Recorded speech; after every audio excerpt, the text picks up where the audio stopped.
Hello, विसरू नको तू मला. या भागात नलू आपल्या कामात इकडे व्यस्त असते. तितक्यात तिला फोन जातो. फोनवर इन्स्पेक्टर असतो आणि ते नलू विचारते की कोण बोलत आहेत. तेव्हा इन्स्पेक्टर गर्दे बोलतोय, तांडेल आणि देसाई संदर्भात मला तुमच्याशी बोलायचं आहे. तुम्ही पटकन पोलीस स्टेशनला या, असं ते सांगतात. तेव्हा दुसरीकडे सूर्याची बहीण चिंगळी मग्न होऊन रील्स बनवत असते. तेवढ्यात तिला एक मेसेज येतो. कोण मध्ये मध्ये मेसेज करतंय असं ती म्हणते. चिडून फोन बघते तर मेसेज चक्क सूर्यादादा लोकांना पैसे वाटताना दिसत असतो. तेवढ्यात तिचे वडील चिंगळी अशी हाक मारतात. ते विचारतात, काय काय झालं बाबा? वडील म्हणतात, सूर्या कुठे? मी त्याला बँकेत पैसे भरायला दिले होते, पण इथे पैसे जमा झालेले नाहीत. चिंगळीला सत्य माहीत असते की सूर्याने ते पैसे कुठेतरी वापरले, पण ती लपून ठेवते. ती शांतपणे उत्तर देते, असेल कुठेतरी समाजसेवा करत. तेवढ्यात इकडे वरद मोबाईलमध्ये गेम खेळत असतो. ते बघून त्याचे वडील त्याला बोलतात की ए वरद, काय गेम खेळत बसलायस? पोलीस स्टेशनला जा आईशी सोबत. ते पण वरद त्यांच्या बोलण्याकडे दुर्लक्ष करतो. त्याचे वडील बोलतात की अरे लहान राहिलास का तू? आता मोठा झाला आहेस. तेव्हा वरद टोमणा मारत बोलतो की हात उचलायला बरं. त्याच्या आईने त्याच्यावर हात उचललेला असतो. पुढे स्पष्ट शब्दात तो सांगतो की मी नाही जाणार. तितक्यात नलू तिथे येते आणि म्हणते, काही गरज नाही मला कुणाची. आणि हे बघ वरद, तुझ्यावर हात उचलला ना कारण तू चुकला होतास. 2 मिनटं चुकला होतास. आणि हे बघ, जर तू असाच वागत राहिलास आणि आता सुधारला नाहीस तर वैदूसोबतचं हे लग्न मी स्वतः मोडेन. असं बोलून नलून एकटीच पोलीस स्टेशनमध्ये निघून जाते. ती गेल्यावर वरद धुसफुसत म्हणतो, काही गरज नाही आहे आपल्याला.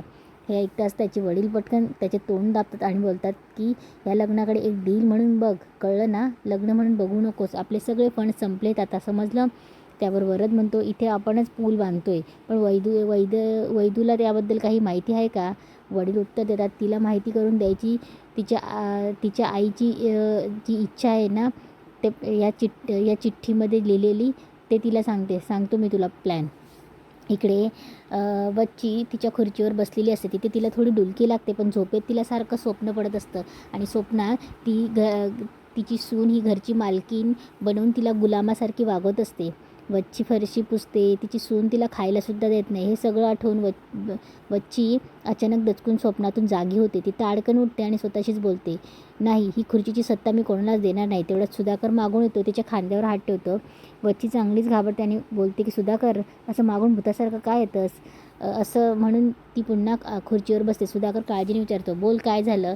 तेव्हा वच्ची बोलते की काही नाही. तेव्हा सुधाकर सांगतो, बरं ऐक, पोलीस स्टेशनमधून फोन आला होता. त्यांनी तुला आत्ताच्या आत्ता बोलावलं आहे. वच्ची बोलते आता काय झालं? तेव्हा सुधाकर बोलतो की आता काय नाही झालं.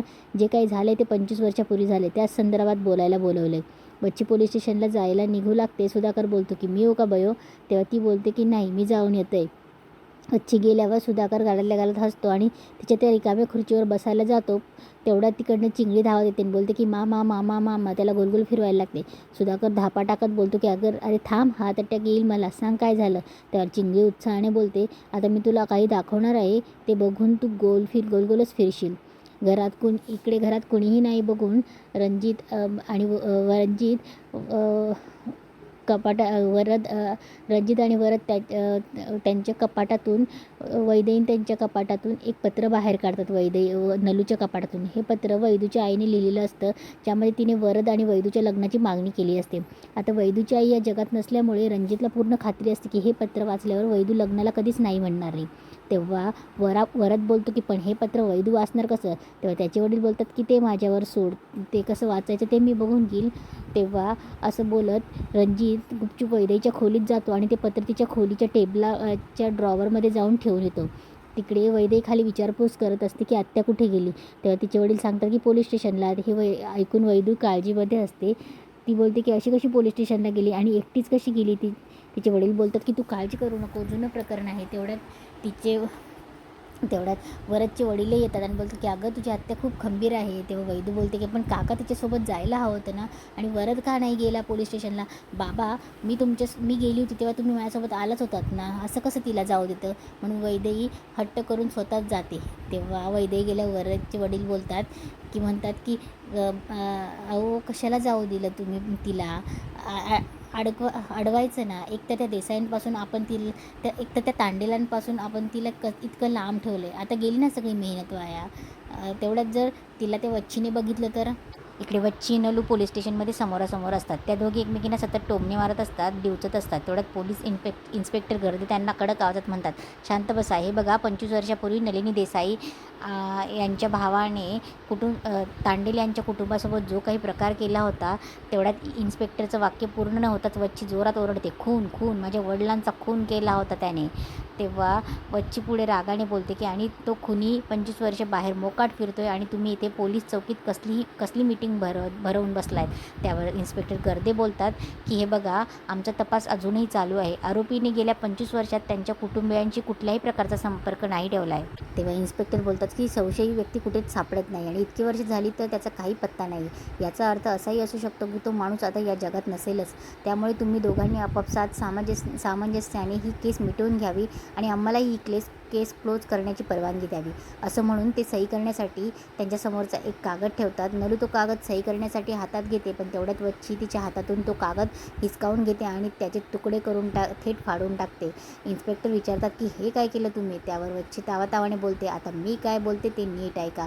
जोपर्यंत हिचा तो माथेपैर भाऊ सापडत नाही तोपर्यंत ही केस बंद होणार नाही, नाहीतर आमच्या हाताला लागला. हे ऐकताच नलूचाही संयम सुटतो. ती जागेवरून ताडकनी उठते आणि बोलते की बास, खूप ऐकून घेतलं. त्यावेळी जर तांडेलांनी लाज सोडली नसती ना, तर हे असं काही घडलंच नसतं. नलू संतापून बोलते, तुमच्यासारखी माणसं समाजात मोकाट वावरतात ना, म्हणूनच शमाकांतसारखी माणसं गुन्हेगार ठरतात. स्वतःच्या कर्मावर पांघरून घालण्यासाठी माझ्या निष्पाप भावाबद्दल विष ओकतेस. लाज नाही वाटत तुला. त्यावर वच्ची कडाडते, नाही वाटत लाज. जेव्हा स्वतःच्या माणसाला रक्ताच्या थारोळ्यात पडलेलं बघशील ना, तेव्हा तुला समजेल की काय यातना होतात ते. काळजाचा तुकडा होता समजेल तुला, येईल तुझ्यावरही अशी वेळ. इन्स्पेक्टरांकडे बघत वच्ची अत्यंत रागापुढे म्हणते, इन्स्पेक्टर गद्रे, फक्त हिच्या भावाचाच नाही तर सगळ्या देसाईंचा नायनाट करेन आणि तेव्हाच मी सुखाचा घास घेईन. असं बोलून वच्ची तिथे एकही क्षण न थांबता ताडकन निघून जाते. वच्ची पोलीस स्टेशन बाहेर येते. तेवढ्यात समोर वैदेही येते. दोघी अचानक एकमेकींसमोर येतात. वैदेहीला बघून वच्ची थांबते आणि टोमणा मारते, काय गं फडफड, अजून कोण्या पेशंटला चुकीच्या गोळ्या देऊन मारलंस काय. म्हणून तेव्हा वैदेही शांतपणे उत्तर देण्याचा प्रयत्न करते, हे बघा. पण वच्ची तिला मध्येच तोडत बोलते, तुझ्या तोंडाक लागूच वेळ नाही मला, तुझा हिशोब नंतर चुकता करते. तेवढ्यात बाहेर आली नलू त्या दोघींना समोरासमोर उभ्या असलेल्या बघते. नलू मनातल्या मनात प्रचंड घाबरते आणि स्वतःशीच बोलते, या वच्चीला जर कळलं की वैदू ही देसायांची मुलगी आहे तर अनर्थ होईल. तेवढ्यात वच्ची तिथून निघून जाते. नलू तातडीने वैदेहीजवळ येते आणि बोलते की काय. तेव्हा वैदेही बोलते की काय प्रॉब्लेम आहे या बाईचा, नीट बोलताच येत नाही हिला. त्यावर नलू बोलते की अशीच आहे ती, पण तू इथे कशाला आलीस. तेव्हा वैदेही बोलते की कशाला काय गं, तुझ्यासाठी आले मी. तेव्हा ती विचारते की काय झालं आहे पण. तेव्हा नलू बोलते की काही नाही गं, जुना विषय आहे तो, सांगेल तुला सविस्तर, चल. आणि तिला घेऊन जाते.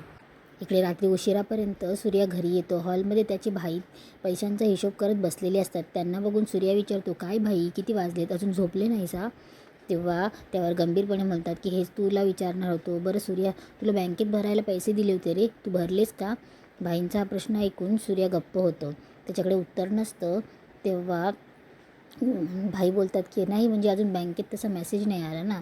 सूर्या त्यांना काही गोष्ट सांगणारच असतो. तेवढ्या तिथे चिंगळी येते आणि बोलते की भाई, भरले त्यांनी पैसे. मी दुपारीच तुम्हाला सांगितलं ना, काहीतरी टेक्निकल इश्यू झाला असेल म्हणून नसेल मेसेज आला. चिंगळी आपली अशी बाजू घेते. हे बघून सूर्या एकदम चक्रावून जातो. त्यावर भाई बोलतात की बरं ठीक आहे, चल हात धुवून घे आणि जेवायला बस. भाई तिथून निघून जातात. तेव्हा भाई गेल्यावर चिंगळी सूर्याकडे बघून हसते आणि म्हणते, सूर्य दादा, आता मला थँक्यू वगैरे म्हणू नकोस हं, तुला एक गोष्ट दाखवू का. तेव्हा ती मोबाईल सूर्याकडे फेकते, तिचा मोबाईल. सूर्याला थेट तो व्हिडिओ दिसतो. तेव्हा सूर्या तो व्हिडिओ बघत असतो. त्यावर सूर्या बोलतो की चिंगळे. त्यावर चिंगळी मिश्किलपणे हसत बोलते की आता हा व्हिडिओ जर भाईंना आणि बयोला कळला तर. इकडे वैदेही तिच्या खोलीत येते. खोलीत आल्यावर ती आरशासमोर बसते आणि तिच्या गाडीची ती किचेन एकटक बघू लागते त्या किचेनकडे, जे तिला सूर्याने दिलेलं असतं. ते चेन बघत असताना तिला सूर्याशी संबंधित प्रत्येक गोष्टी आठवू लागते. सूर्याने तिला ते किचेन देणं, तो तिच्याशी कसा वागला, त्याने लावलेली ती पैंज आणि रक्तदान करण्यासाठी त्याने पैसे देऊन माणसांची केलेली सोय, हे सगळं एकापाठोपाठ एक तिच्या डोळ्यांसमोर येतं. या आठवणींनी ती थोड्या रागातच गाडीच्या चावीतून ते किचन काढून घेते आणि कपाटात ठेवायला जाते. ती कपाटाचा दरवाजा बंद करणार तेवढ्यात तिला तिथे लपवून ठेवलेलं ते पत्र दिसतं. वरदच्या वडिलांनी. वैदे कुतूहलाने ते पत्र हातात घेऊन वाचू लागते. तेवढ्यात तिचे बाबा खोलीत येतात. वैदेच्या हातात पत्र बघून त्यांच्या काळजाचा ठोका चुकतो. ते मनातल्या मनात धास्तावून विचार करतात, हे तर आशाचं पत्र आहे. जर वैदूने हे पत्र वाचलं आणि तिला आशाची शेवटची इच्छा कळली तर. आणि इथेच आजचा भाग संपतो. तर मित्रांनो मित्रमैत्रिणींनो, आजच्या भागात आपण पाहिलं की वैदूच्या हातात तिच्या आईचं पत्र लागलं आहे. आता हे पत्र वाचून वैदू काय निर्णय घेणार? वरदचा प्लॅन यशस्वी होणार का? आणि दुसरीकडे वच्ची देसाई कुटुंबाचा बदला घेऊ शकेल का? तुम्हाला काय वाटतं? कमेंट करून नक्की सांगा. आणि हो, असेच पुढचे येणारे सगळे एपिसोड आणि याचे मस्त अपडेट्स सगळ्यात आधी पाहण्यासाठी आपल्या चॅनलला नक्की सबस्क्राईब करा आणि बाजूचा बेल आयकॉन दाबायला विसरू नका.